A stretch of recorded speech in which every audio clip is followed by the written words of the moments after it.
Evo, ispričavamo se na malom kašnjenju, imali smo nekih tehničkih poteškoća, nalazimo se na jednom posebnom mjestu danas, o čemu ćete čuti tokom razgovora. Evo, za početak, poštovani profesori, dragi kolege, studenti i svi ostali zrakoplovni entuzijasti koji nas prate diljem Lijepe naše, dobrodošli u još jedan susret, četvrti u nizu Let's Go Flying.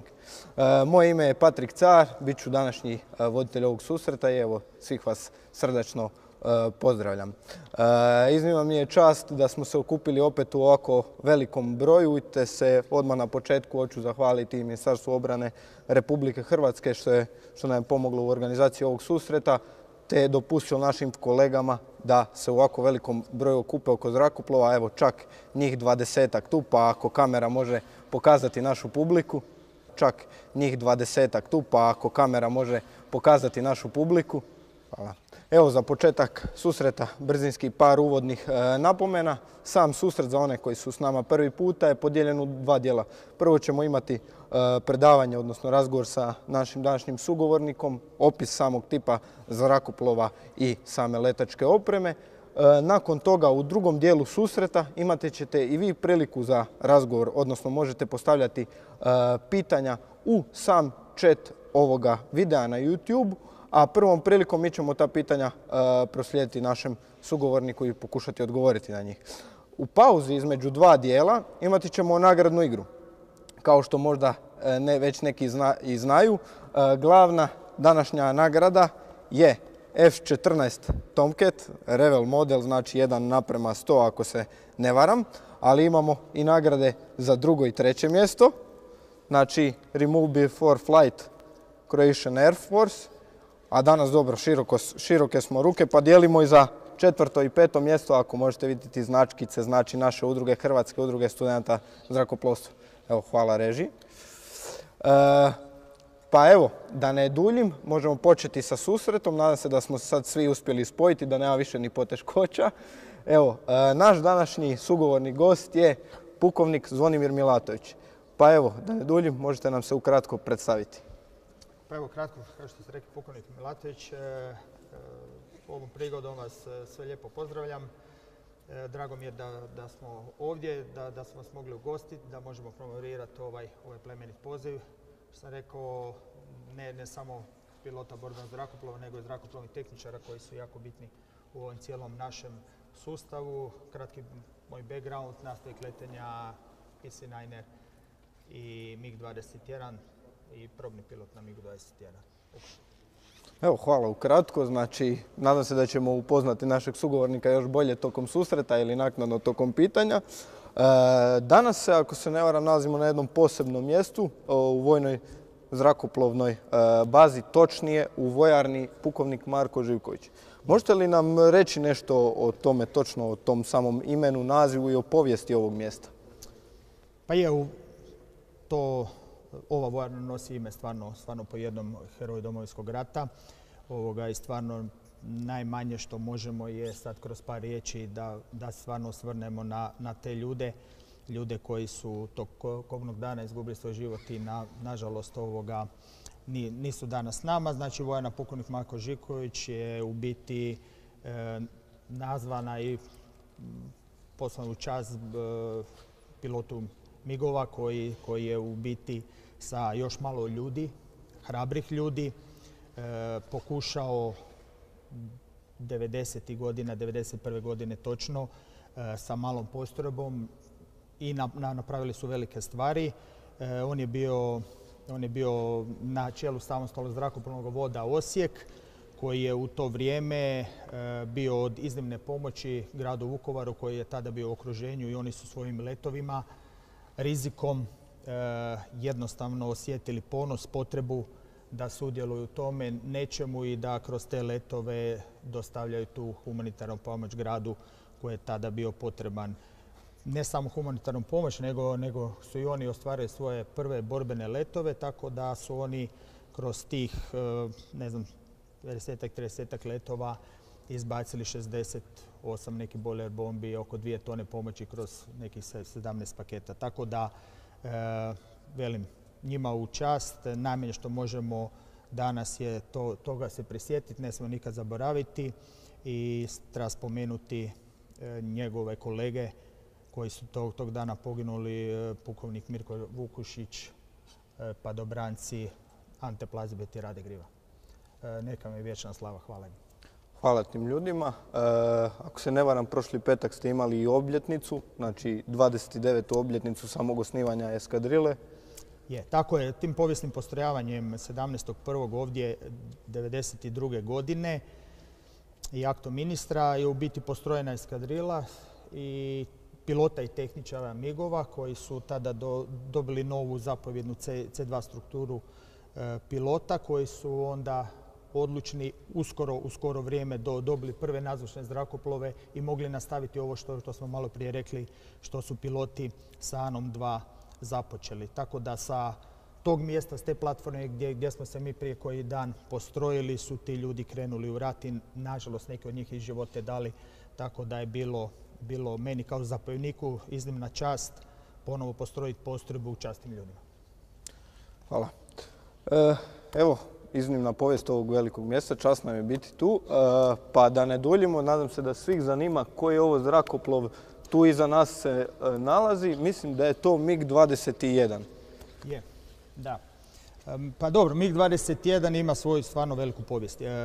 To je skromno, ali mogu reći ako smijem izjaviti, znači zrakoplov legendaran, 50-ak, preko više od 50-ak zemalja je u svojoj operativnoj upotrebi imali taj zrakoplov. Ne znam, skoro 12.000 primjeraka tog zrakoplova je napravljeno kroz razne inačice. Zrakoplov leti još i dan danas, što je stvarno raritet i tako da s te strane definitivno spada u kategoriju legendarnih zrakoplova. Prošao je, kao što sam rekao, kroz razne modifikacije. Mislim da je neki 59. ušao u upotrebu, negdje 54. Maiden flight je 56. bio, ako se ne varam. Tako da. Znači, stvarno legenda, no međutim ova verzija BIS, boljša iskoristivost sistema, tako mi je kolega došapnuo danas, znači bolja iskoristivost sustava, to znači da mi nazivamo trenutno MiG-21 BIS-D. U našoj upgrade-u koje smo uradili 2013. godine bit će prikazano unutar kokpita ono što smijemo pokazati, to treba napomenuti da ima stvari koje su na to secret, pa smo te stvari malo prikrili da se ne vidi. Namjerno ćemo ih i preskočiti u samom prikazu, tako da je u svojoj povijesti kroz nekog lovca presretača završio kod nas u višenamjenski tip zrakoplova gdje su opet ti ljudi s te platforme tih 90. godina taj zrakoplov upotrijebili u nešto što i danas je ono za svaku pohvalu, znači bombarderskim i raketnim naoružanjem, a pogoditi te ciljeve s tolikom preciznošću, to je samo pohvala tim ljudima, odnosno našim tadašnjim nastavnici letenja koji su nam prenijeli taj borbeni duh i to sve, tako da smo evo danas ovdje još uvijek uz ovaj zrakoplov. Nadamo se uskoro to zamijeniti zato što životni vijek ovog zrakoplova uskoro ističe. Nebitno je koja vrsta zrakoplova će doći, višenamjenskog borbenog aviona, nama je stvarno nebitna, samo je bitno da tradicija borbenog zrakoplovstva na ovim prostorima, to jest u Hrvatskom ratnom zrakoplovstvu, ne prestane. Ukratko, znači, taj BIS-D verzija je jednosjed, nadzvučni lovac presretač kojeg mi koristimo unutar eskadrile za svoje operativne zadaće. Zadaće namjenskog tipa presretanje ciljeva u zraku, u neke ugroze i, kažem, u pomoćnoj namjeni prilikom gađanja ciljeva na zemlji, u integraciji potpori sa možda mornaricom, kopnenom vojskom ukoliko bude potrebe. Znači, mi imamo razne profile obuke koje radimo u ovoj eskadrili. Također, eskadrila posjeduje još jedan tip zrakoplova, mislim to je još MiG-21, ali verzija dvosjeda koja se u biti koristi za trenažu i za preobuku mladih pilota koji dolaze u eskadrilu sa drugih tipova. Tako da, evo, ukratko, proći ćemo ukratko kroz zrakoplov, nema se tu previše što konkretnije reći o sami sustav, pa možda ih samo spomenuti, pa onda ukoliko neko ima konkretno pitanje možemo pojasniti. Ali velim, možda je sama neke anegdoti iskustva sletenja, probnih letova možda bi bilo interesantno. Dobro, dobili smo evo lijepi uvod u sam zrakoplov, pa evo možemo ga krenuti opisivati, možemo krenuti od samog nosa zrakoplova prema piloti inače prilikom dolaska na zrakoplov škicnu ga iz daleka, kako bi se reklo, pogledaju tehničara i u tom smislu pregledom kabine krećemo oko zrakoplova uz naš standardni prolazak. Znači ove zrakoplove, znači konstrukcije uvodnih zraka koji ima unutar sebe sadrži radar, automatski konus koji služi za regulaciju i sigurno rad režima rada motora na različitim visinama i brzinama. On radi automatski da bi spriječio preveliki ulazak ili premali dovod zraka. Davač napadnog kuta. Tu unutra se još nalazi kutija s alkoholom koja pomože da prilikom razleđivanja, ukoliko dođe za zaleđivanja stakla. Sam konus, sam rekao, je automatski, može biti ručni. Razlika između aviona dvosjeda i jednosjeda u tome što taj automatski konus radi tek prilikom nadzvučnih brzina većih od 1,5 odnosno 1,9. Dok ovaj konus na avionu jednosjedu je uvučen kao sada što možete vidjeti, znači točno se vidi gdje on treba biti. On ima svoj hod, maksimalan hod može imati oko 155 mm do 200 mm, on još ima neki dodatnih hodova, ovisno o visini, brzini retla. Zbog toga sam rekao, ta automatika je jako bitna na visinama. Avion ima dosta ograničenja u smislu eksploatacije, pogotovo na visinama preko 15 km i preko 1,5 maha. Pa onda nekakvim dodatnim izvlačenjem konusa on može doći i do 20 cm. U tom slučaju usko je povezano protupumpažna vrata koja ćemo vidjeti i sa druge strane. Pitocijet koji svi znamo, uvodnih zraka, ukoliko se može vidjeti, on ide okolo kabine, imamo dva kanala i na kraju se spaja u jedan kanal gdje ta struja zraka ide i ulazi u sam motor. Pitocijev sa otvorima statičkog dinamičkog tlaka, duas koji nam služi za klizanje prilikom uporabe nišanja, tako da možemo on sam automatikom nišana određuje da bude što precizniji pogodci. Isto redo, druga strana protupumpažnih vrata, pomoćna pitocijev koja ima svoju statiku u kabini ćemo ponovo pokazati ukoliko dođe do otkaza ove pitocijevi, ukoliko ona se zaledi prilikom ekstremnih visina, odnosno niskih temperatura na velikim visinama. Ona si je potrebno ogrijati ukoliko dođe do toga da je ona iz nekog razloga nepouzdana, neispravna, a automatika konusa protupumpažnih vrata, upravljanja horizontalnog stabilizatora, dosta sustava ovisi o pitostatici. Tako da onda imamo pomoćnu pitocijev koja nam služi da možemo pomoću nje povratiti sve te sustave i da rade pravilno prilikom automatike. Nosna noga stajnog trapa unutar gondole ima dosta stvari, to je teško sada vidjeti, ali uglavnom nosnim migom se upravlja tako da je nosna noga slobodna, pa ono u principu kočenjem jednog od glavnih kotača stajnog trapa vi u biti upravljate migom. Ono kao kad vozite kroz Konzum kolica. Ne nešto tog tipa. Dalje, dodatni uvodnici zraka, ukoliko avion sam uz pomoć dinamičkog tlaka koji se stvori u uvodniku zraka dođe do nekog svog problema, on će se automatski otvoriti ovo, uveće dodatnu količinu zraka. Kada se taj dinamički tlak ponovo vrati, on će automatikom to ponovo vrati. Zato je poprilično oprezno treba biti prilikom kretanja oko zrakoplova, zato što on ima raznih otvora koje može on prilikom, ukoliko niste pravilno zakopčani, imate na sebi razne stvari, može doći da ih on usiše. Tako da prilikom letenja i obnašanja dužnosti na stanci mi imamo onaj no heterija, tako da u biti nemate problemi. Mehaničari kada prilaze zrakoplov zakopčaju sve stvari, tako da ovakve stvari da motor radi nisu dopušteni jer bi sam motor to usisao unutra. Dolazimo do zračnih kočnica. Zračna kočnica, ovaj zrakoplov jednostavno ima 3 zračne kočnice, ima 2 prednje koje se upravljaju hidraulikom i imamo jednu zračnu kočnicu iza. Tako da prilikom dodatnih spremnika za gorivo, što ćemo kasnije reći, dvosjet koji je manja verzija, ima uži usisnik uvodnika zraka, tako da on recimo prilikom dodatnih spremnika goriva ima 2 zračne kočnice koje neće biti u mogućnosti koristiti jer je potopni spremnik ispod. Tako da ova verzija ima mogućnost korištenja zračnih kočnica kada se stavljaju dodatni spremnici za gorivo. Radar smo spomenuli, znači treba razliku staviti, znači to je RP radar 22 koji je ugrađen u BIS verziju. On je poboljšan tako da može pratiti ciljeve na niskim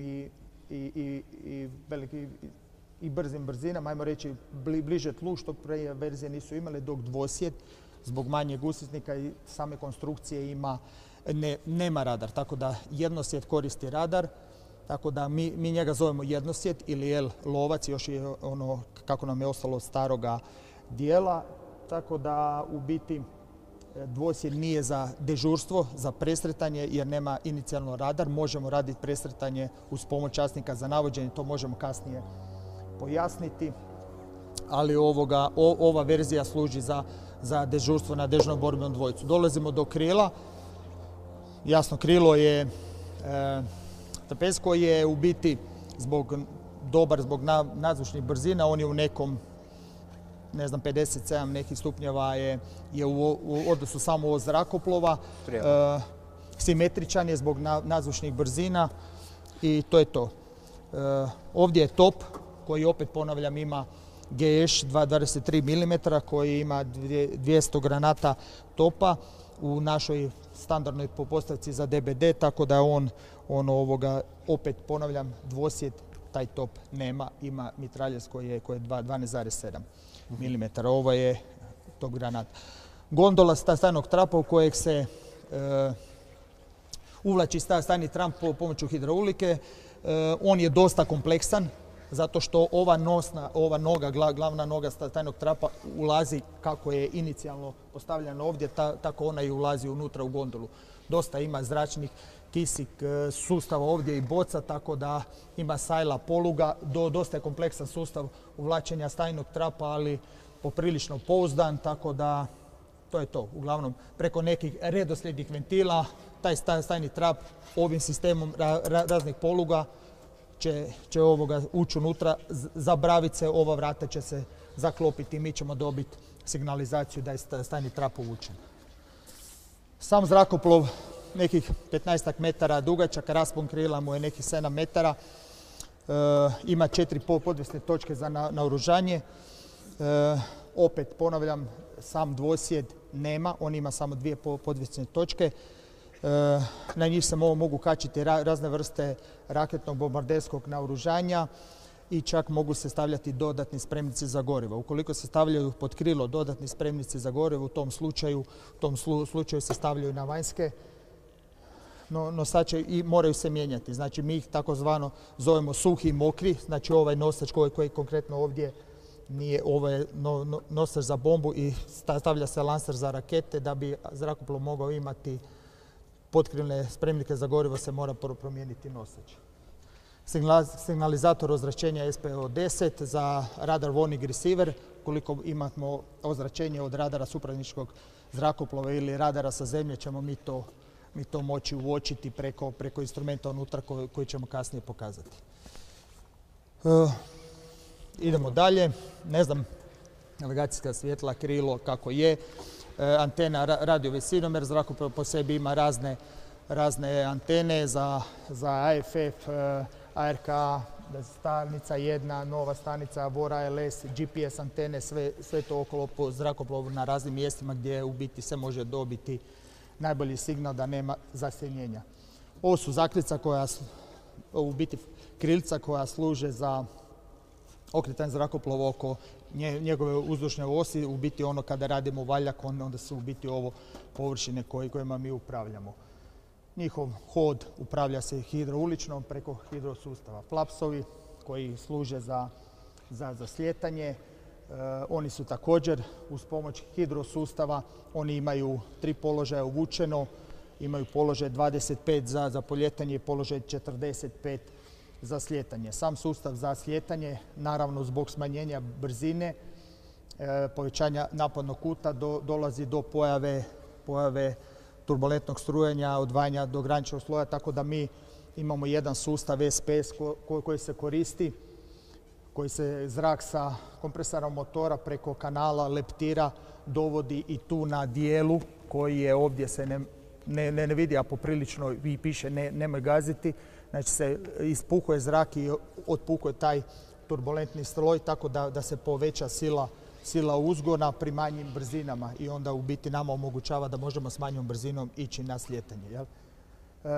Dosta kompleksan sustav, mora biti sinkroniziran zato što ukoliko imate puhanje većeg ili manjeg na jednom od krila doći će do okretanja zanošenja, tako da u probnim letovima to se da naravno štelati. Ljudi su prilično pedanti oko toga, tako da u biti to se uvijek provjerava prilikom letenja. Kod prvog izlaza, znači ujutro kad se prvi put leti, tada se taj sustav provjerava. Nakon toga je on se smatra ispravni ukoliko pilot ne prijavi neku grešku. O kojim brzinama slijetanja tu govorimo? Znači ovaj MiG sa upravom SPS-a slijeće sa brzina prilaze 340 prema ulasku u pistu 320 i sam dodir je negdje, ukoliko ste dosta vješti, ispod 300 bi bilo poželjno. Jel? No međutim nije nužno, ali velim, prilaz je 340 km/h. Samo poljetanje je također isto. Vertikalac, u ovom dijelu trupa je motor, vidit ćemo ga sa zadnje strane. Znači, osim zrakoplova, tu u trupu se nalazi u biti 7 rezervara koji su podijeljeni u 3 grupe. U biti 7, mi ih zovemo 7, imamo i 6, rezervar broj 1 ne postoji. Znači, oni su manje više svuda okolo motora i iza kabine, gdje god bilo mjesta. Rezervari, imamo jedan rashodni rezervar iz kojeg ide se prema motoru. Prilikom uljevanja goriva silom težem, znači preko rezervara broj 7 koji je jedini metalni rezervar ovdje, ovaj gornji hrbat, to je jedini metalni rezervar na ovom avionu. Ostali rezervari su ili guma ili guma tkanina ili je tekući hermetik unutar krila koji se zalije i onda se to krilo vrti. Nakon tog sušenja se dobije hermetičnost, tako da je u biti gdje god pogledate ili je pilot, radar, motor ili gorivo drugih. Redoslijed pražnjenja krila se naravno zadnja prazna. Redoslijed pražnjenja je takav da se uvijek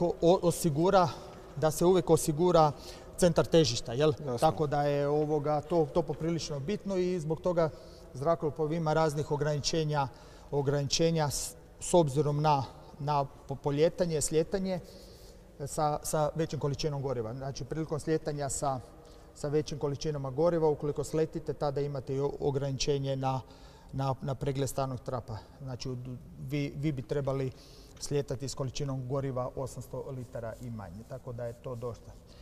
Gorivo je relativno pojam na MiG-21, to možemo i kasnije, tako da je to jedan od ograničavajućih faktora.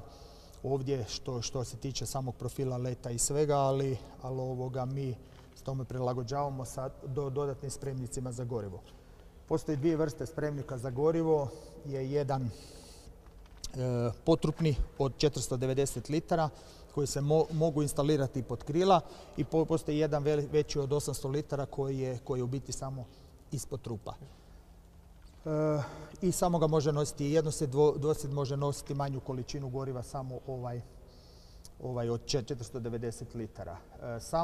Samo kontrola goriva se, kao što se rekao, provjerava kroz 3 grupe.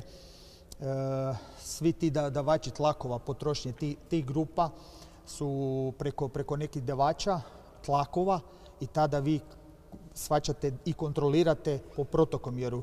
Vi ne možete uliti gorivo, vi ga ulijete i onda morate odvrtiti, morate staviti količinu goriva koju ste vi natočili. Zato u MIG-u 21 nema ono odem pa natočim do pola. Jel? Mi uvijek točimo pun zrakoplov. Ima situacija kada zbog kratkoće piste moramo točiti manje ili nekih demo letova ili nešto, ali tada se opet zna točno količina goriva koja je ostala u zrakoplovu u odnosu na količinu koju smo prije ulili i onda dolazimo do toga da ulijemo 1000 litara za primjer, pa se to gorivo onda nakon toga odvrne na tih 1000 plus. Jel? Protokol mjeri samo količinu goriva koje ste vi potrošili i onda kroz te grupe se dolazi do kontrole praženja goriva. Jedina grupa kod kritičnog ostatka goriva je taj od 450 litara u ovom zrakoplovu. Samo primjera radi je na plovak. Sve ostalo je preko tih davača razlike tlakova.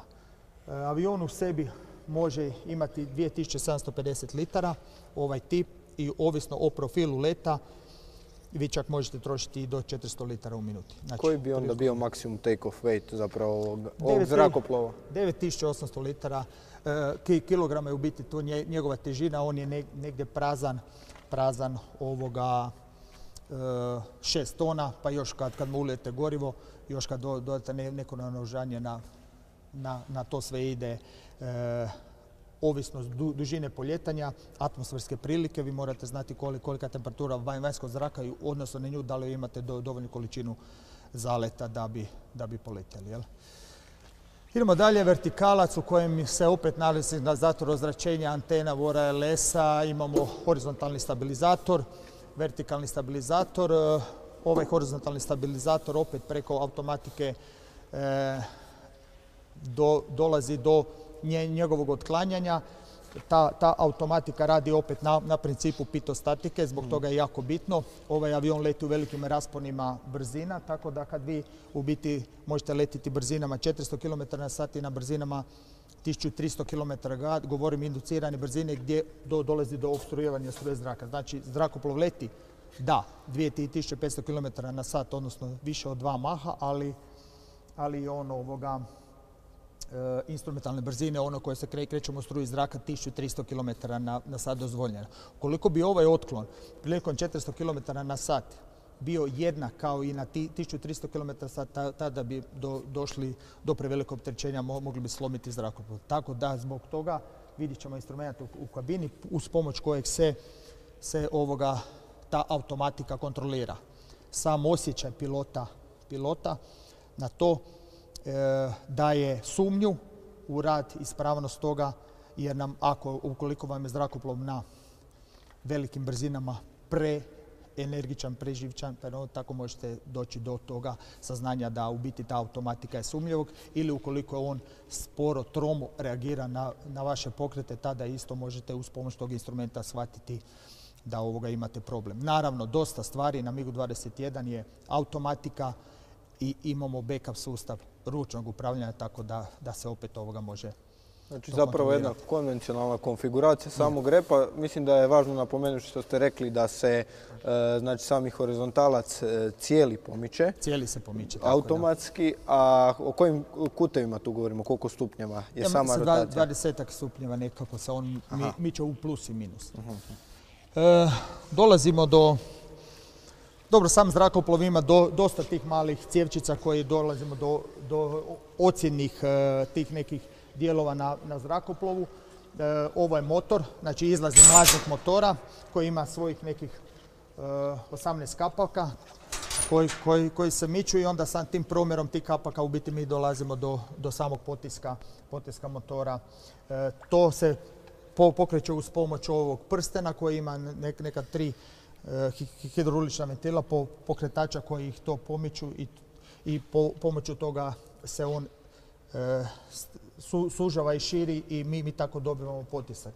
Unutra se vidi usmjerevači plamena, vidi se i forsažna komora, tako da u biti prilikom onog forsaža temperatura koja se tu javlja iza motora bude i do dozvoljene 830, ali i kratkotrajno do 850 stupnjeva. Tako da može doći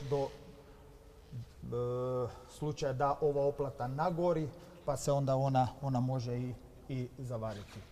Dobro, znači rekli ste, vidi se sami forsaž, zapravo i afterburner, to je negdje vremenski, vi ga smijete upotrijebiti koliko, nekih 20, 30, nema ograničenja. Nema ograničenja. Za posebni režim rada forsaža, koji ovaj zrakoplov BIS ima ograničenje od 3 minute, nakon toga morate isključiti 30 sekundi, nakon toga ga opet možete upaliti, ali on je, ajmo reći, efektivan na određenim visinama do 4000 km, preko toga on nema prevelike svrhe. Bez samog naknadnog izgaranja, o kojim brzinama govorimo maksimalnim, bez naknadnog izgaranja? Pa zrakoplov može ići do nekih, ajmo reći, brzina zvuka bez tog forsaža.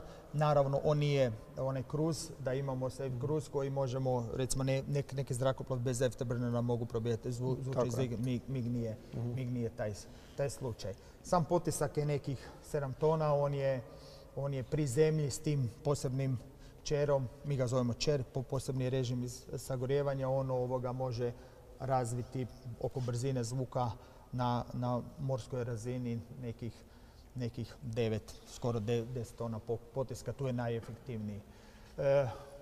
Ovdje se nalazi padobran koji služi za kočenje. Imamo zračni sustav na zrakoplovu koji preko reduktivnog ventila postoji jedna boca koja služi samo za otvaranje ovog padobrana, otvaranje ovih vrata i onda padobran izlazi. On služi za kočenje zrakoplova po slijetanju. Ukoliko je pista kraća, ona za to služi, ili ukoliko imate potrebu slijetanja sa većom količinom goriva, tada isto morate to zaključiti. Spomenuli se vertikalac, ovo je isto, kasnije možemo se vratiti na ta pitanja. Opet dosta antena, svega. Ovdje imamo SARP, može se vidjeti pored znaka ovdje SARP, takozvana crna kutija, imamo tamo primjer pa je možemo prikazati i to je to. Opet simetrično, sve konkretno, manje više isto. Ukoliko će biti pitanja, možemo o tome. Dobro, evo, vidimo da ste nam tu izložili nekakvu letačku opremu. Mislim da je to i za let po većim visinama i tako dalje. Ali eto, prije nego što nam krenete malo više o tome reći, ja bih samo napravio kratku pauzu za nagradnu igru. Evo, iz režije mi govori da ćemo prvo pustiti prilog koji smo dobili ekskluzivno od Ministarstva obrane Republike Hrvatske, da vidimo kakav je ovaj zrakoplov zapravo u akciji u samom letu. Evo, pa molio bih režiju da puste prilog.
Evo ga, pozdrav svima, dobrodošli nazad u susret.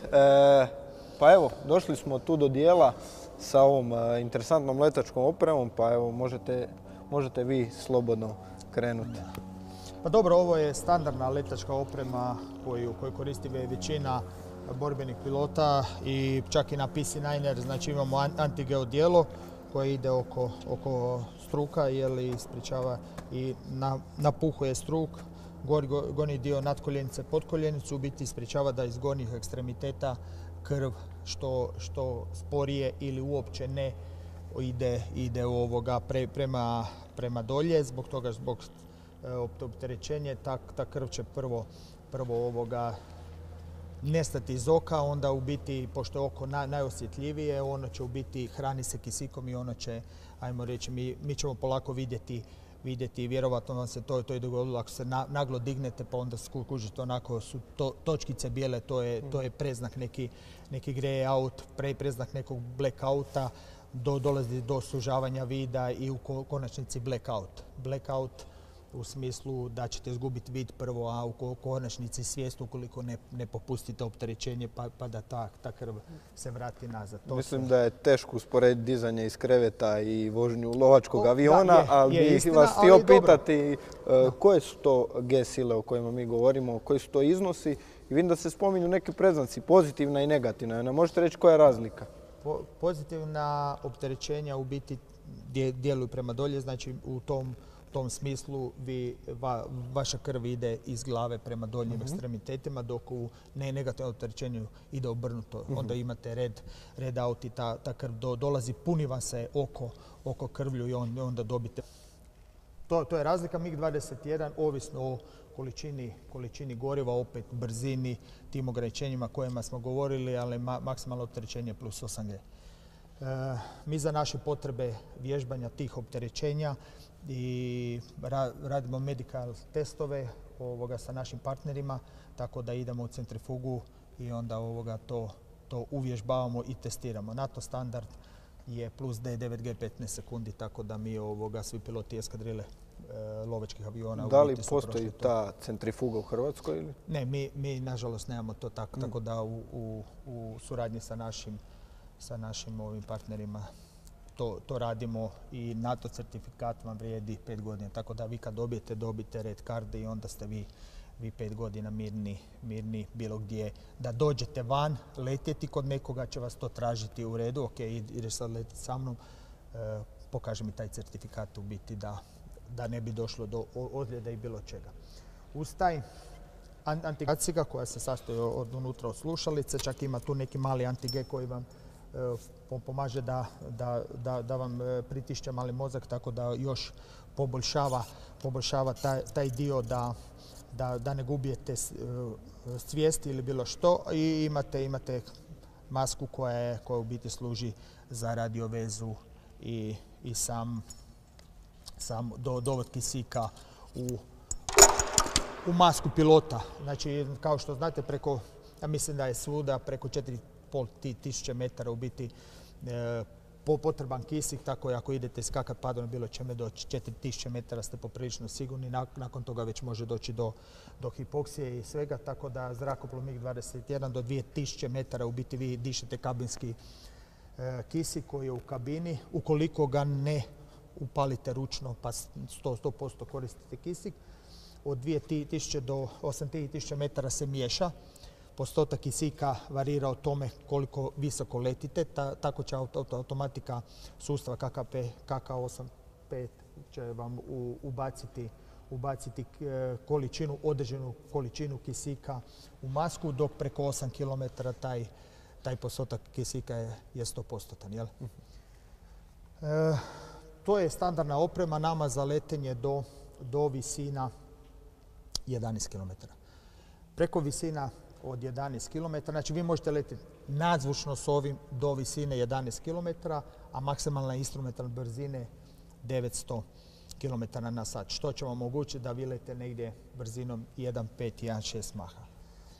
Standardna oprema, to je ono što svakodnevno mi koristimo. Imamo još prsluk za preživljavanje koji je naramenica oko nas i unutra u sustavu ima za pomoć prilikom iskakanja. Imamo kompas, ogledalo za dodazivanje, imamo šibice, imamo PLB, što je jako bitno, Personal Locator Beacon, koji u biti ćete vi i uz pomoć GPS signala će vas onda lakše locirati. To se nalazi u prsluku koji imate ovdje i on isključivo služi prilikom slijetanja na vodu. Tada se on automatski napuše i u tom slučaju u biti ne morate se truditi previše oko plivanja, oko kraula i prslog, tako da u biti samo čekate pomoć koja će ubrzo doći, jer uz pomoć tog PLB-a će vas brzo locirati i još imate unutra i žutu boju tako koju možete izliti, tako da vas se lakše locira i vizualno ukoliko ima potrebe. Da li se može sam pilot, vojni pilot, pripremiti za tako nekakvu nenadanu situaciju, mislim i psihički i fizički, za samu potrebu katapultiranja, slijetanja na vodu? Koje su to obuke? Kako se prolazi kroz to? Opet imamo razne obuke koje se vojni piloti koriste. Znači imamo taj ding drill, znači gdje vas fizički bace u vodu pa vas izvlače i na taj način to vi vježbate. I opet moguće je, imaju sustavi gdje u biti vi vježbate u nekim tornjevima gdje vas puštaju s tim vezama pa da pravilno stavljate noge i to. U samoj obuci pilota prilikom dok ste još kadet u mladim danima, vi morate imati obavezno 2 skoka padobrana u svoje iskustvu, tako da vam je to must have što morate imati da bi mogli uopće biti pilot na izbacivom sjedištu, pogotovo kamoli pilot na zrakoplovu koji također ima padobranu u svoje kompletu. Sad dolazimo do malo kompliciranije stvari. To je visinsko odijelo koje služi, kao što ste rekao, na visinama preko 11 km. Do 14 km ste dužni nositi visinsko odijelo. VKK-6 se to zove, nije bitno. I ovu kacigu opet do tih brzina 900 km/h. Ukoliko želite letiti većim brzinama, tada morate imati ovaj GŠ kacigu koja osigurava da u biti prilikom dekompresije ovo odijelo će vas štititi od vanjskog utjecaja atmosfere, dok ova kaciga uz pomoć ovih veza, ona je potpuno hermetična, s pomoć ove gume, ovo se navuče naokolo, ove veze se kače ovdje, tako da u principu prilikom velikih brzina opstruira struje zraka da ne dođe do loma. U tom slučaju vi ovo kačite i pri tim većim brzinama ste dužni imati ovaj germošlem. Preko visina 14 km to je standardna oprema. Sama GŠ kaciga, ona nije kao kaciga, ova nema masku, nego je ovog tipa sa mikrofonom unutra. Ona se stavi na glavu za kopčice i preko nje se stavlja taj GŠ germošlem koji koristi se na velikim visinama. Znači sastoji se od vizira koji vas štiti od pogleda, imate ovaj vizir koji se spušta, ona se kači oko ovoga lima i ona je maksimalno hermetična. Fora toga je znači da nemate klasične maske, ali morate imati prilikom velikim visinama, tim brzinama može doći do magljenja stakla, pa se može vidjeti da to staklo ima i niti kojima se to staklo grije automatikom. Opet vi uz pomoć ručnog dijela možete to zamagljenje ukloniti pritiskom na jedan od prekidača u kabini koji možemo pokazati kasnije. Uvjet je ovoga uz pomoć zračnog sustava da se ova kaciga treba provjetravati, pošto je ona hermetična, vi izdišete ugljični dioksid i ona se mora cijelo vrijeme provjetravati da se ne hermeti, odnosno da vi imate uvijek svježi zrak. Spomenuli ste znači visine iznad 14 km. Vjerujem da je plafon leta malo još i veći. Plafon leta, da. Znači operativni naš 17,5-18 km. Zrakoplov može ići puno više, ali onda dolazi nije u biti prije se tim zrakoplovom išli i na veće visine, no međutim tada je sama operativna uloga tog zrakoplova onako upitna. Radijusi veliki su, da li uopće to ima smisla. Ukoliko postoji neka ugroza kojom ćete vi skočiti gore pa nekoga ispaliti raketu na nekoga, ali samo manevriranje na tim velikim visinama preko 18 km je poprilično onako upitno. Rekao sam da zrakoplov ima dosta ograničenja na tim velikim visinama i onda i dolazimo do one Armstrongove granice u biti koja je preko 18,5 km kada u biti dolazi do ključanja. Ukoliko bi bilo došlo do dekompresije, moguće da vam krv proključa zbog toga što je atmosferski takav tlak manji nego što je u samoj krvi i onda na ovoj temperaturi tijela koja je u ljudskom organizmu krvi bila zaključena. Tako ukoliko vi u roku minute ne povratite pritisak ovog visinskog dijela na vaše tijelo, vi ćete izgubiti svijest i vrlo brzo i umrijeti. Tako da je te visine preko te Armstrongove granice koja je u biti nazvana po nekom američkom generalu koji je prvi skužio problem toga, u biti upitna da li ima svrhe i smisla to raditi i riskirati. Jer kažem, u nekim testnim letovima da, možda ima smisla za kasnije neke operativne drugih aviona kao što je Blackbird SR-71 ili tako nešto, ok, ima smisla, ali velim sa MiG-om 21 u peace time-u air policinga definitivno ne. Dobro, ako je to možemo nastaviti do kokpita. Mislim da tamo ima dosta zanimljivih stvari. Da. A rekli ste da tu imamo ovdje sam donio uglavnom podatke o letu, ako se ne varam. Podaci o letu. Ukoliko bi bilo možda koje od pitanja za crnu kutiju ili za bilo što, znači on ima ovaj sustav registratora tih parametara leta u kojim on bilježi visinu, brzinu, opterećenje, pa onda položaj stabilizatora, G-silu i uz pomoć ovog dijela, malo za stari sustav, ali se da rekonstruirati let.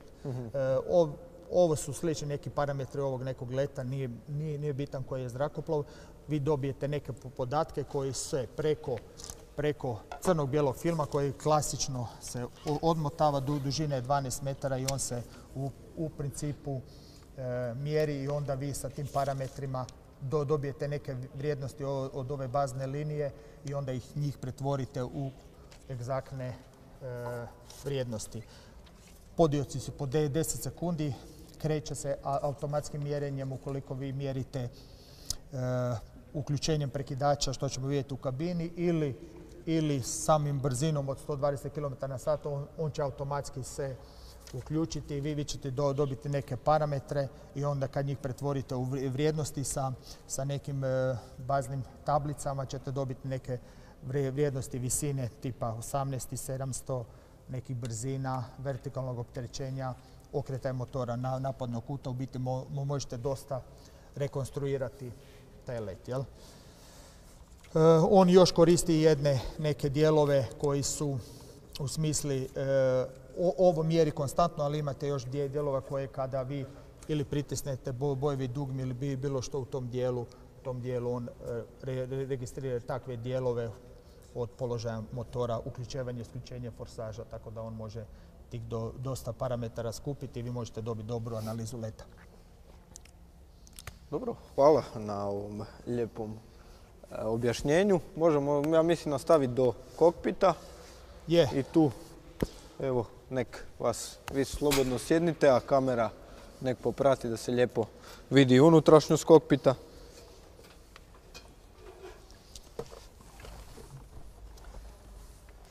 Evo u principu onako ured koji mi piloti najviše volimo, pilotska kabina, tako da taj dio je ovako za nekoga bi izgledao skučen. Nama je prirodno okruženje i stvarno se tu možda najbolje i osjećamo. Dovoljno smo puta te neke radnje odradili, tako da je nama ovo više manje automatizam. Tako da Dosta prekidača, kao što smo rekli, dosta toga je analogno. Ima nekih dijelova koje smo mi našim upgradeom doradili, pa smo tako i ugradili neke sustave za instrumentalno prilaženje i to je uglavnom to. Ovaj desni pult, vertikalni, koristi se za naoružanje, koristi se za pokretanje, paljenje sustava, za pokretanje zrakolohidre, pumpe, pokretanje akumulatori. Možemo paliti, znači imamo VOR-LS, znači ovdje dosta sustava je ovdje na ovom desnom pultu. Blok 19 za radar, znači uključenje radara, radiostanica, radiofarovi, manometar zračnog sustava, signalizacije T10, znači ovo crveno je loše, zeleno naravno dobro, žuto upozorava. Ovo su razni sustavi T4, znači dosta tih sustava zrakoplov ovoga ima i ove signalizacije svaka nešto od tih sustava znači. Protokomjer goriva kojima sam rekao, znači on će, vi ćete odmotati količinu goriva, ona će se odvrtiti nazad, temperatura ispušnih plinova, režim rada motora, okretaji, VOR-a LS, u slučaju znači frekvencija VOR-a, frekvencija LS-a za prilaz, ciljnik radara, ciljnik, optički ciljnik za gađanje, raketiranje, signalizacije na naoružanja, blok radara za upravljanje, klasični GPS, EHC, znači kursni sustav koji je spregnut sa ALS-om, tako da imamo i DMI, ALS, tako da mi u tom slučaju što se tiče prilaza smo poprilično sigurni. Što da zasvijetli ovdje na prikazu, on će osim ovih zelenih on će nama privući pažnju i tada u tom slučaju ćemo mi ovoga dobiti. Usmjerit će nam pažnju da pogledamo koji od sustava nije ispravan. Mahmetar, variometar, AGD, vještački horizont, brzinomjer, visinomjer, radiovisinomjer za upravljanje stajnim trapom i tako ovdje je ručica gasa, položaj upravljanja flapsova i to je to. Položaj gasa ima više položaja, mali gas, upor SPS-a o kojem smo pričali, koji nas omogućava za lakše prilaženje na slijetanje i slijetanje sa manjim brzinama. Imamo nominal, maksimalno i onda moramo ručicom gasa upaliti na forsaž. Ukoliko u onom čeru o kojem smo pričali, pri položaju ručice gasa na maksimalu imamo prekidač čera kojem ga upalimo i onda se pali dodatna lampica forsaža koja nam označava da smo u posebnom režimu rada motora. Flapsovi upravljanje, 3 položaja smo rekli, uvučeno i poletno, sletno, tada je upaljen SPS. Dosta tih sustava koji se mogu ručno preći na ručno upravljanje. Sustav za kisik, izvlačenje kočionog padobrana, zabravljivanje, hermetiziranje kabine, pult upravljanja naoružanjem, modovi, zrak, zemlja, nevođene vođene rakete, položaj konusa, automatike konusa koji radi kada se trap uvuče, onda konusa izađe automatski i onda kočnica nosnog kotača, pomoćna pito cijev, ručica za vanredno izvlačenje stajnog trapa, glavnih nogu, ručica za izvlačenje stajnog trapa, nosne noge, radiostanica, mahmetar, dolje su još manometri za zrak, podešavanje. Stajni trap odvodi sa opasne visine ukoliko je to upaljeno, grijači pito cijevi koji smo spomenuli, master prekidač za naoružanje na zemlji i maslo indikator, uglavnom palica koja na sebi ima kočnicu, zatim ima uključenje autopilota, isključenje autopilota, gađanje za radar, za zahvat cilja i imamo za pucanje topom. Odbacivanje potopnog spremnika, ručice za katapultiranje, izbacivo sjedalo. Evo, kratko. Pa ja se nadam da nikad niste imali potrebu za izbacivanjem. Ako jeste, možete nam opisati nekakvu svoju najneugodniju situaciju u avionu, ako se smije znati. Evo, samo da ne trošimo ovoga. Jesam, što se tiče tih mogućnosti izbacivanja, imao sam nekoliko. Imao sam i na Pilatusu, priliku za izbacivanje kad sam imao problem sa blokiranjem kočnica na poljetanju prilikom samostalnog letenja na PC-9er. Zatim imao sam 2008. godine iznad Karlovca problem kada mi je dio flapsa otpao, pa je onda došlo do gubitka hidrosustava kompletnog i tada sam slijetao bez kompletnog hidrosustava i koristio ove vanderne sustave za izvlačenje stajnog trapa. I još jedna prilika, ja mislim 13.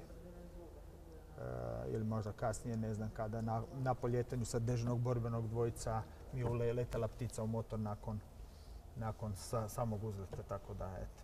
Te 3 stvari koje sam mogao, ali se ni u jednom slučaju nisam toga sjetio.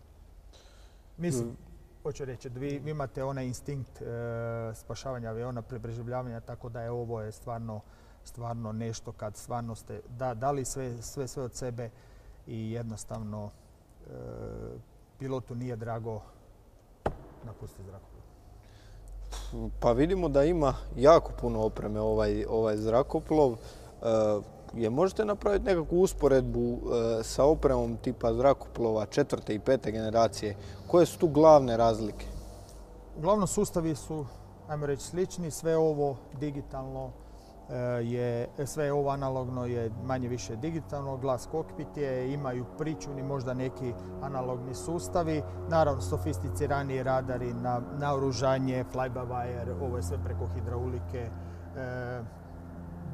Bolji autopilot, više sustava, veći izbor naoružanja, preglednost kabine. Mi ovdje imamo periskop koji gledamo zadnju polusferu, tako da prilikom zračne borbe je vidljivost ovdje poprilično teško vidjeti ukoliko vam je neko u poziciji 6 sati dok je recimo, jer iza vas nemate staklo, nego je, rekao sam opet, gorivo, gdje nije pilot, gdje nije motor, tu je gorivo.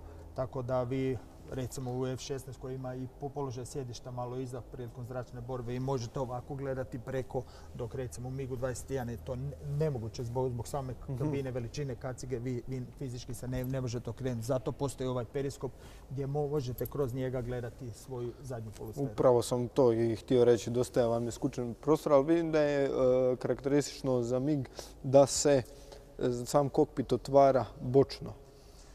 Pa dobro, evo, da, otvara se bočno, Gripenu se recimo također otvara bočno, ali na ovu suprotnu stranu, ali automatski. Znači ovdje je poanta što ga vi fizički morate otvoriti. Recimo Rafale se otvara na bočnu stranu, ali sve je to pomoću elektronike. Ovdje se fizički otvara kabina koja je poprilično teška, treba vam dosta vještine, trebate dosta onako ispraksat se. To vam u početku naravno ide nešto sporije, kasnije nešto brže, ali tehničari su uvijek tu na usluzi, tako da onda jednostavno to dođe. Kabina je poprilično teška i tako, uglavnom. Dobro, mislim da smo uspjeli proći kroz cijeli zrakoplov, da sad možemo spustiti pa da pokušamo odgovoriti na koje pitanje naših gledatelja i naše publike.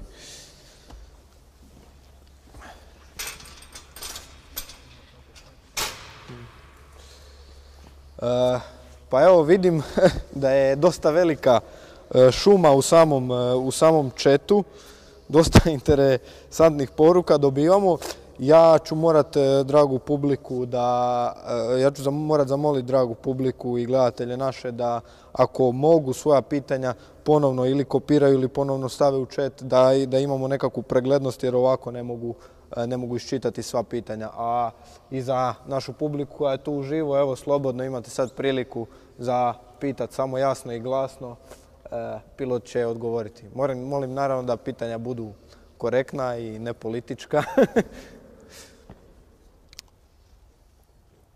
Može li u jednom slučaju MiG izvući to je negativni G sile, znači nosom prema dolje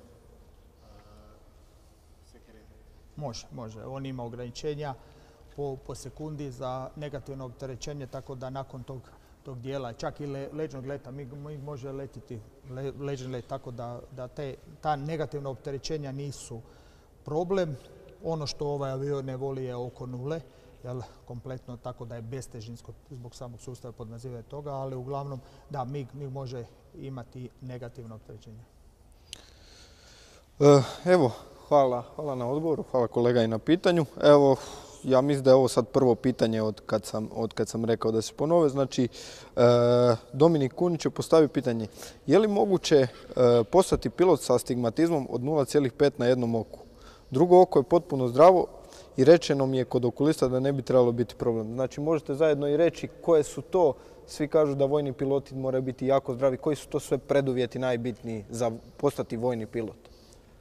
Da, pa uglavnom mi imamo raznih kriterija prilikom odabira, znači mi imamo i čak kriterij nadzvučni borbeni zrakoplov, MBZ kriterij, tako da kod tog MBZ kriterija su ta ograničenja poprilično striktna ili da kažem da su poprilično jasna, tako da uglavnom što se tiče dioptrije ja stvarno ne bih znao da li je to ograničenje koje je u startu.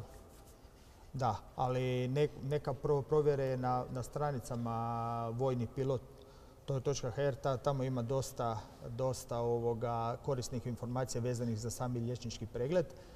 Tako da, evo, nadam se da nije neko veliko ograničenje. Što se tiče razlike između MBZ-a i ovog ostalog je poprilično u procesu razmišljanja. Ovaj zrakoplov, za razliku od ostalih, prirodno kružno okruženje mu je 800-900 km na sat, tako da vi u biti idete nekih 250 metara u sekundi i na taj način trebate procesuirati stvari koje se u kabini događaju, tako da morate biti ispred zrakoplova. To je ono što će sigurno definirati nekoga između pilota sporijih tipova i pilota naših zrakoplova plus kardio sustav, odnosno podložnost na gesile. Jedno pitanje iz publike. Recimo da sada dođe obavijest da dežurni dvojac mora uzletiti. Koja bi bila procedura? Jel bi se upalio neki alarm? Koje se sve osoblje aktivira? Da, ukoliko bi došlo do uzbunjivanja dežurnog borbenog dvojca, tada u tom slučaju zapovjed preko iz Command Air Operation centara Združenih snaga NATO snaga u Torrejonu u Španjolskoj i preko naših ZMINA, sustava za nadzor i praćenje, dobija dežurni borbeni dvojac, uzbunjuje se,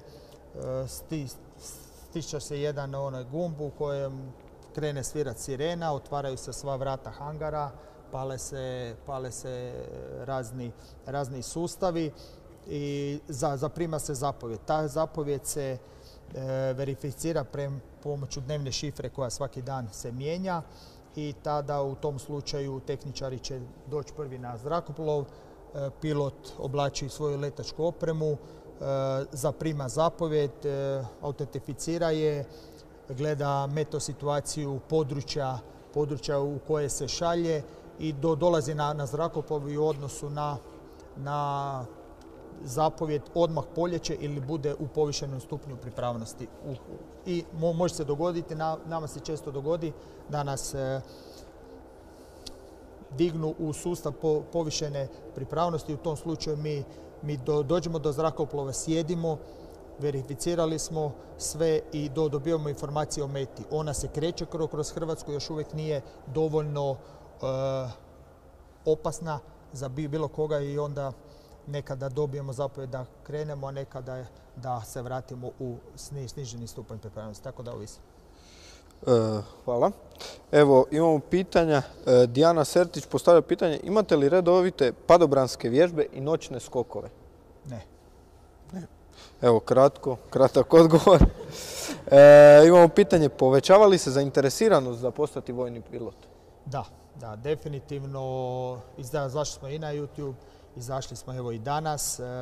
Imamo svoju internetsku stranicu, pokušavamo ju bildati što više. Promidžba je, vjerujem, ide u dobrom smjeru, tako da ćemo imati što više boljih kandidata.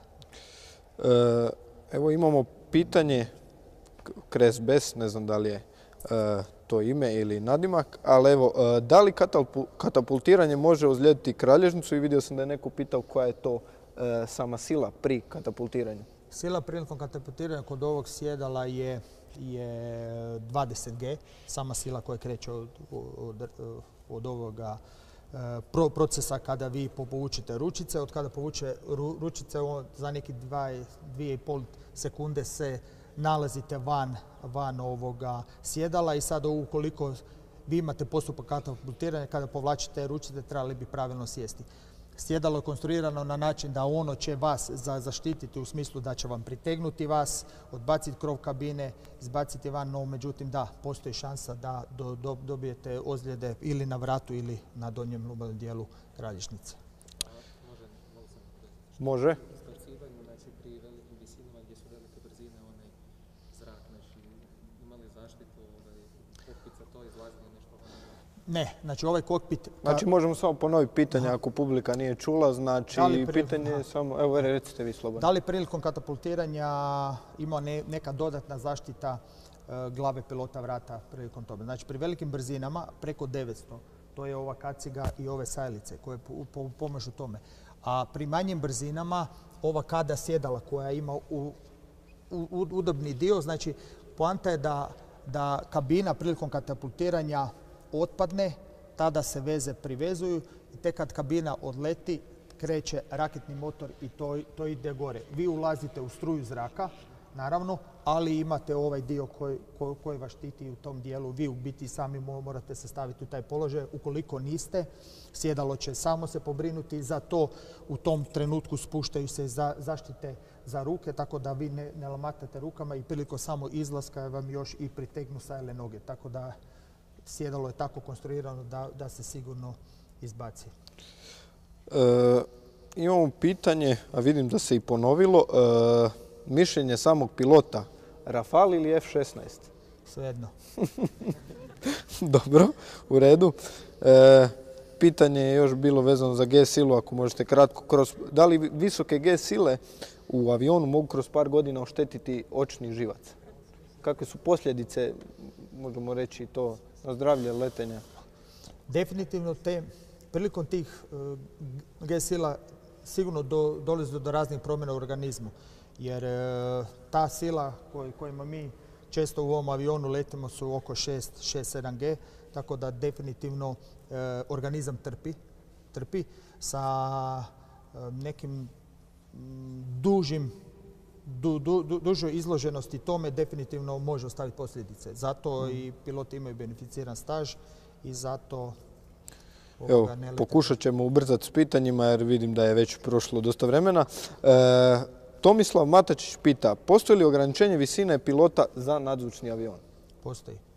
Znači, neka sjedala proizvođači imaju sjedeću visinu, problem. Znači, vi kad sjednete, ako vam glava viri van kabine pa ne možete zatvoriti, sigurno nećete ovako letiti. Jasno. Odnosno, ukoliko imate dužinu nadkoljenice predveliku, a tu je tabla, također može biti. Znači, sjedeća visina i te tvoje mjere gabarita u odnosu na izbacivo sjedalo definitivno su ograničenje. U redu.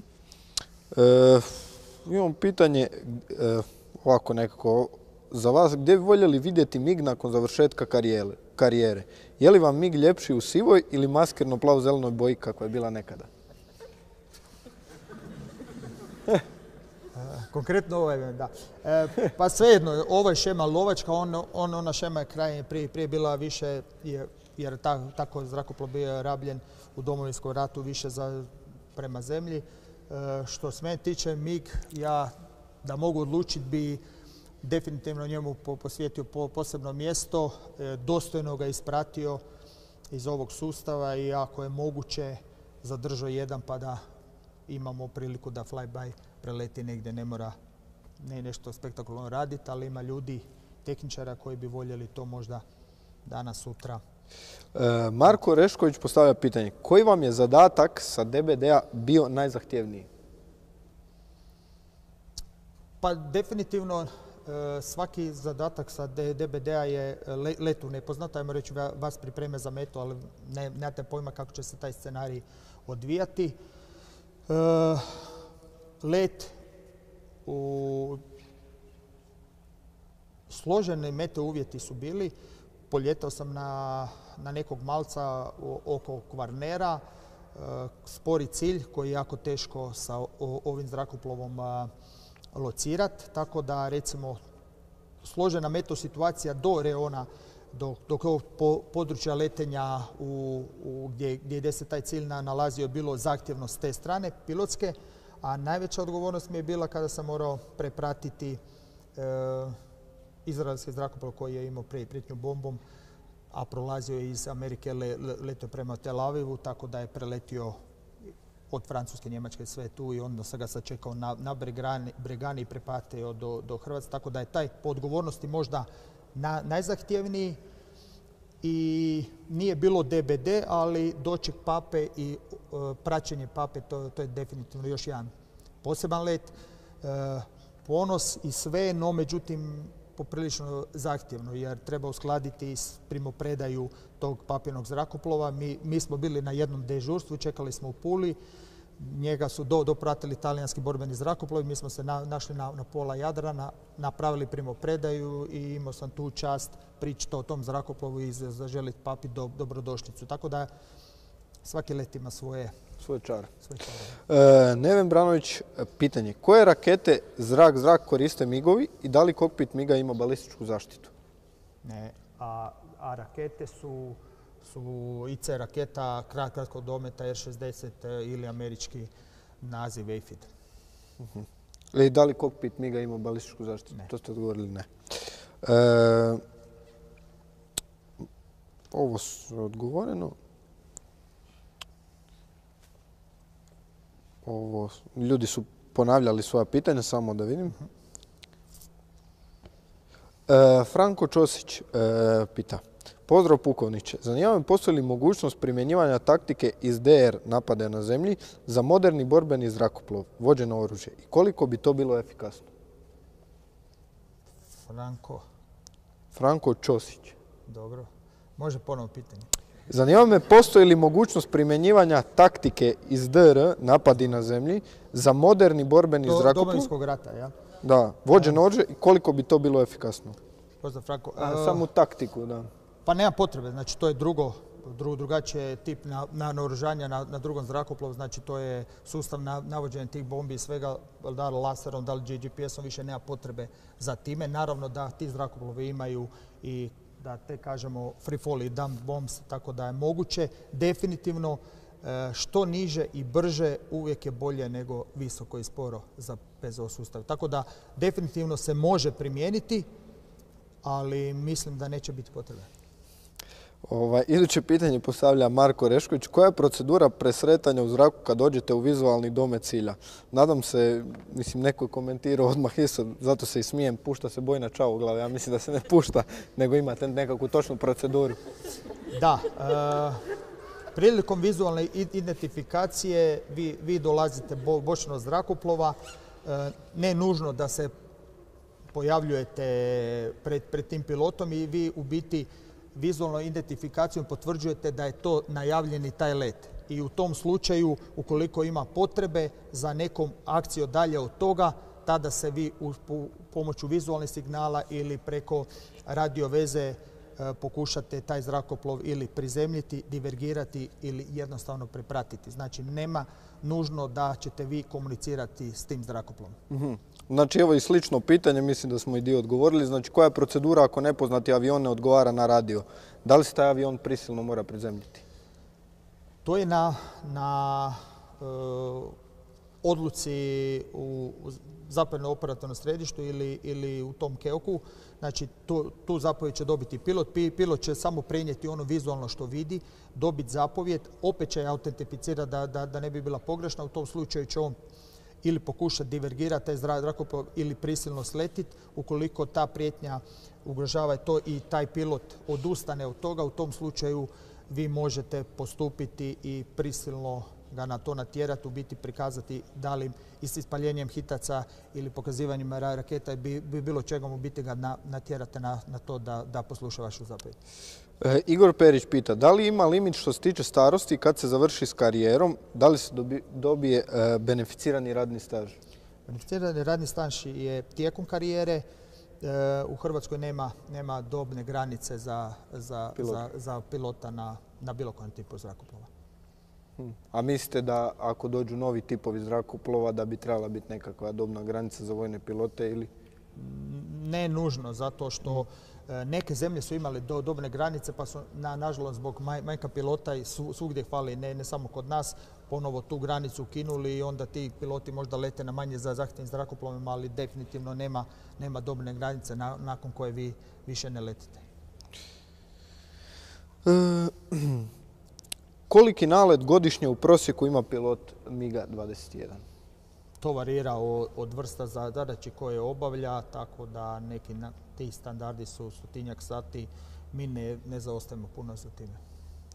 Imamo pitanje, ja ću postaviti, jeste li oborili neku letjelicu nekada? Ne. Domaca, jer? Ne. Na simulatoru, flight simulatoru, da. To je super. To sam i ja, to se moram pohvaliti.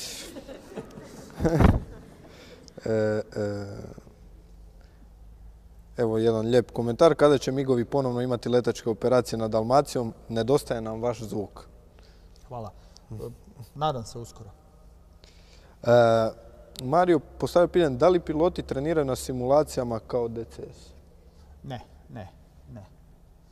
Ne, zato postoji taktički simulacijski centar gdje mi idemo svake godine u više navrata i tako da mi u tim taktičkim simulacijskim centrima simuliramo te vježbe.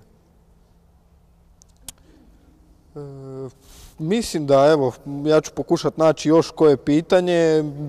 Pomalo smo pri kraju susreta, pa da vidim ako ima kako interesantno pitanje. Dok kolega gleda, jedno pitanje. Koliko imate sati naleta ukupno? 1000. Dovoljno. Nakon koliko se prestaje brojati? Imam više od 1000 na samo ovom tipu, nije bitno. Tako da, apsolutno je kriva pretpostavka da piloti MiG-ovog Hrvatskog ratnog zrakoplovstva malo ili nedovoljno lete. Nije točno. Imamo pitanje, mislim, interesantno, ali Mario pita, znači, za flares. Ima li baklje za ometanje IC vođenih rageta? Ne. Nema. Mi ne. MiG-21 može nositi. Mi ne. Aha. Pa mislim da bi to bilo to. Možemo postaviti pitanje vezano za obuku samog vojnog pilota. Kakav je to proces prelaska, na primjer, i sa propelerca na mlazni avion? Koliko je to stresno, koliko je to naporno? Evo, imamo jedno slično pitanje, pa ako možete dati neku motivaciju, svoje nekakvo osobno iskustvo, zašto postati vojni pilot i tako? Pa, općenito, koliko god je pomislio i razmišljao o tome, definitivno se treba okrenuti u tom smjeru. Jedno vrhunsko zanimanje, mi često znamo reći još nas i za to plate, jel? Ali stresno prelazak sa dočasnog zrakoplova na ovaj ili sa klipnog tipa ili, ajmo reći, tu turboprop zrakoplova kao što je Pilatus, na ovaj je dosta zahtjevno, izazovno, ali imamo dovoljno iskustva. Mi smo već napravili niz generacija u tom smjeru i svi koji su kod nas došli se raduju što su imali iskustvo i priliku letiti na borbenom zrakoplovu. Samo što se rekao, opterećenja, taktika, razmišljanja, način svega diktira to, ali velim, letjeti brže od zvuka je neprocjenjivo. Zato što taj dojam te kontrole moći vama, za primjer, ovaj avion leti 2 maha kao je recimo puno zrakoplova koji su iza njega proizvedeni pa nisu imali prilike letiti 2 maha.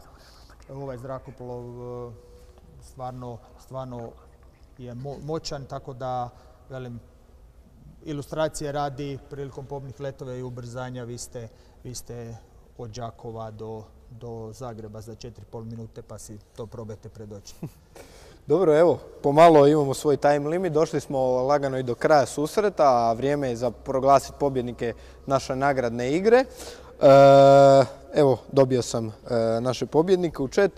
Pitanje je bilo, ako se ne varam, po čemu nosi ime ova vojarna, odnosno kako se zove ova vojarna gdje se danas nalazimo, to je pukovnik Marko Živković, točan odgovor.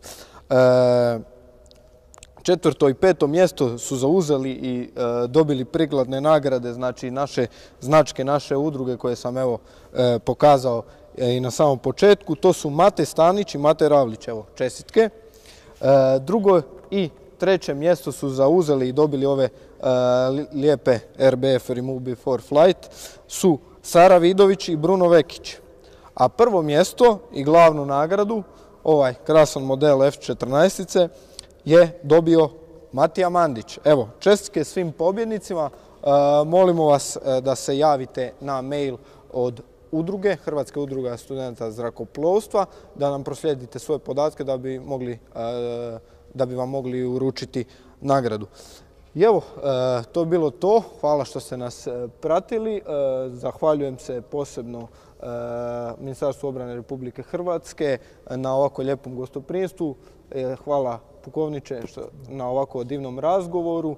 I evo, ako vi imate kakvu završnu riječ. Pa ništa, evo, drago mi je bilo. Drago mi je što ste došli, posjetili. Zahvaljujem se u ime i Ministarstva obrane Hrvatskog ratnog zrakoplovstva, 91. krila, to jest vojarne pukovnik Marko Živković i naše eskadrile, 191. eskadrile lovačkih aviona. Definitivno vidjeli ste, pitajte, imamo službene stranice, tu smo i dobrodošli. Hvala vam. Evo, da ne zaboravim, moram najaviti i idući susret. Naš idući susret, 5. u nizu Let's Go Flying, biti će 16.2.2021. Imamo kratku pauzu, naravno zato što smo svi studenti i dalje moramo položiti neke ispite. Pa evo, do idućeg gledanja i slušanja. Hvala vam, nadam se da vam je bilo zanimljivo i vidimo se 16.2. Pratite nas na Facebooku i Instagramu. Doviđenja.